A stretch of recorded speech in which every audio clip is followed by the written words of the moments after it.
कि मैंने ये कहा कश्मीर हाउस में बैठ के लाल किले से लेकर कश्मीर के जंगलों तक तुम्हें घुस के मारेंगे। हमारी मुसल्लह अफवाज ने, हमारे शाहीनों ने अंदर घुस के मारा और ऐसा मारा। तो उसमें ये कह रहे हैं कि जी ये क्या हो गया, ये तो उन्होंने साफ साफ जो है एक तरीके से भारत की हिमायत कर दी, इंडिया को सपोर्ट कर दिया कि जी ये जो है ये दहशतगर्दी का हमला है।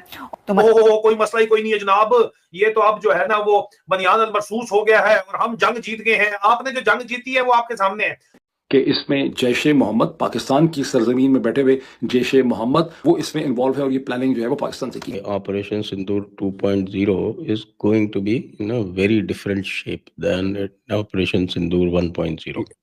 और काइनेटिक भी होगा सर, काइनेटिक किसी स्टेज पे काइनेटिक भी होगा। हमें मिसाइल्स उड़ती हुई नजर आएंगी, ड्रोन उड़ते हुए नजर आएंगे, बट जो मेजर डैमेज की जाएगी मेरे ख्याल से सर वो चोरी चोरी चुपके चुपके।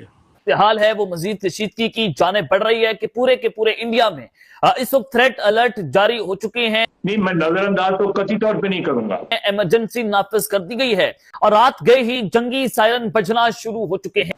फिर मुरीद के इंसिडेंट के बाद उसने कहा पंजाब भी बस ऐसे ही है। जनरल आसिम मुनीर ने मुबैना तौर के ऊपर अलेजिडली ऑर्डर किए हैं DG ISI lieutenant general Asim Malik को कि वो मुंबई और दिल्ली के अंदर जो है वो अपने प्रॉक्सीज के जरिए हमले करवाएं। प्रॉक्सीज इनके जो है वो आपको पता ही है कि ये जो है वो एलईटी वगैरह जो है इनके प्रॉक्सीज हैं। वो मौलाना मसूद साहब हैं, यहाँ पे हाफिज सईद साहब हैं, पंजाब के अंदर बैठे हुए हैं, इनके प्रॉक्सीज हैं। उनसे हमला करवाएं क्योंकि बलूचिस्तान के अंदर जो कुछ हो रहा है उसका रिस्पॉन्स है। फौज के अंदर ये बात की गई थी, इसके ऊपर बड़ा लान तान किया गया, बहुत बातचीत की गई, लेकिन क्योंकि खबर पब्लिक हो गई थी तो अगस्त पे तो नहीं हो सकता था, 2 महीने शायद। मैं आपको बता रहा हूं this has the involvement and today I am going to actually make a prediction. आप देख लेना आगे चल के, this has to have some sort of training by the Pakistan military और somebody who has been in touch with the Pakistan military। ये civilians के बस का रोग नहीं है ये।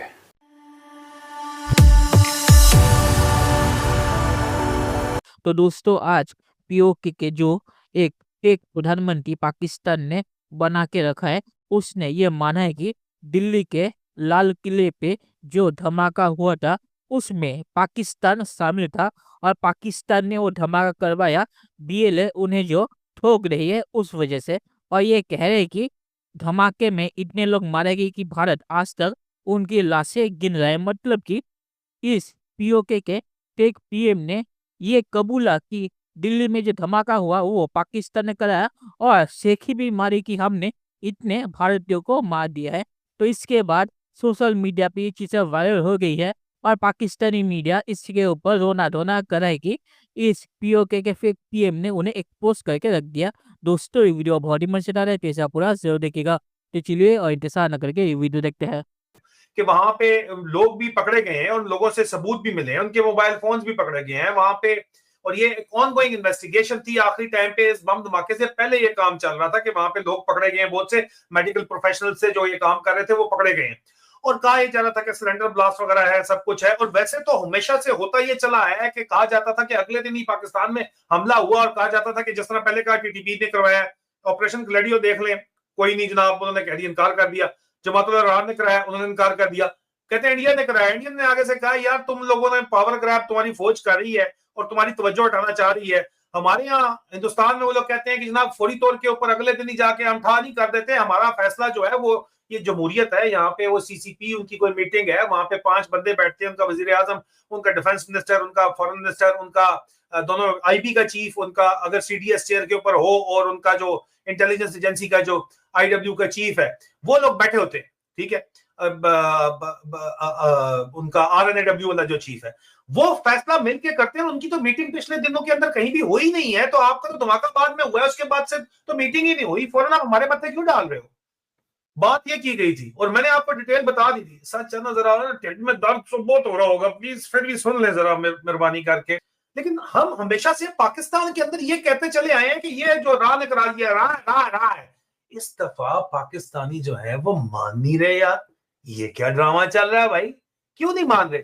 क्योंकि पाकिस्तानी जो है अब ना तो फौज के ऊपर एतबार करते हैं जो आंखें बंद के करते थे। Operation Sindoor 2.0 is going to be in a very different shape than operation Sindoor 1.0। और काइनेटिक भी होगा सर, काइनेटिक किसी स्टेज पे काइनेटिक भी होगा। हमें मिसाइल्स उड़ती हुई नजर आएंगी, ड्रोन उड़ते हुए नजर आएंगे, बट जो मेजर डैमेज की जाएगी मेरे ख्याल से सर वो चोरी चोरी चुपके चुपके। मैं ये नहीं कह रहा कि इन लोगों को पाकिस्तानी मिलिट्री ने आर्मी ने ट्रेन करा, मैं ये नहीं कह रहा, मैं ये कह रहा हूं कि इनको जिसने ट्रेन करा है, जिसने इंडोक्ट्रिनेट करा है, that x person whoever he is, I don't know, that person is in touch with the Pakistan army. That is what I'm saying. He is in touch with the Pakistan army और इस सारी knowledge का source वही है कि ammonium nitrate, इसको क्या पता ammonium nitrate, weapons, you're carrying automatic weapons. Where did these weapons come from? You're carrying pistols, yeah. You're carrying AKs. India में तो नहीं मिलती हैं, ये कहां से आई, कौन से चैनल के थ्रू आई, एक एक चीज पता लगेगी। तो कजिया कश्मीर के हवाले से भी मालिक ने मेरे पे कर्म किया, जो स्टेटस को मुझे मिला मैंने उसमें कोई कमी नहीं आने दी। इतना जरूर किया कि नरेंद्र मोदी को भी ललकारा, उसकी पूरी हुकूमत को भी ललकारा, उसकी कीमत भी दी, और रिकॉर्ड ने ये बात सुनी, तारीख ने, कि मैंने ये कहा कश्मीर हाउस में बैठ के कि अगर नहीं बाज आओगे बलूचिस्तान को ब्लीड करने से तो लाल किले से लेकर कश्मीर के जंगलों तक तुम्हें घुस के मारेंगे। और अल्लाह के फजलो करम से इस गुनाहगार के लफ्जों की अल्लाह पाक ने हुर्मत रखी। हमारी मुसल्लह अफवाज ने, हमारे शाहीनों ने अंदर घुस के मारा। चलो दोस्तों, उससे बात करें तो इस पीओके के पीएम ने जो यहाँ पे एडमिशन की कि दिल्ली में जो धमाका हुआ वो उन्होंने करवाया, और यहाँ पे पीओके के जो पीएम थे वो ये कह के निकल गए कि हम ऐसा चाहते थे, मतलब कि फ्यूचर में ये कहेंगे कि ये हम चाहते थे, हमने ये कराया नहीं, तो ये कह के बच सकते हैं। पर जितने सबूत भारत के हाथों में लग गए कि पाकिस्तान कैसे इसमें इन्वॉल्व था और जैसे मोहम्मद भी इसमें शामिल था, तो पाकिस्तान इससे बच नहीं सकता। और पाकिस्तान को लगता है कि अगर वो FATF से निकल जाएगी क्योंकि ट्रम्प उनके साथ है, तो ट्रम्प भी अब इस पे कम से कम उन्हें बचा नहीं सकता। FATF में भारत जरूर जाएगा, ये सब सबूत लेके। भारत अभी पाकिस्तान का नाम या पाकिस्तान का कोई चीज़ नहीं कह रहा, क्योंकि भारत के अंदर जो मॉड्यूल है वो सभी पकड़े नहीं गए, तो भारत के अंदर जो भी बचे हुए उन्हें पकड़ने के बाद भारत पाकिस्तान की तरफ जाएगा। और आखिर में ये कहूँगा कि पाकिस्तान को अगर लगता है ऑपरेशन सिंदूर 2.0 होगा तो ये जरूर होगा, सिर्फ भारत को जो भारत का जो मॉड्यूल है उन्हें पकड़ने की देरी है। सब अगर पकड़ में आ जाएंगे तो भारत जब अंदर से सेफ हो जाएगा तब पाकिस्तान की ठुकाई शुरू होगी। तो चलिए देखते हैं कि फ्यूचर में क्या होता है। दोस्तों ये वीडियो देखने के लिए बहुत शुक्रिया, और हमारे सब्सक्राइब करना मत भूलिएगा। Thank you very much.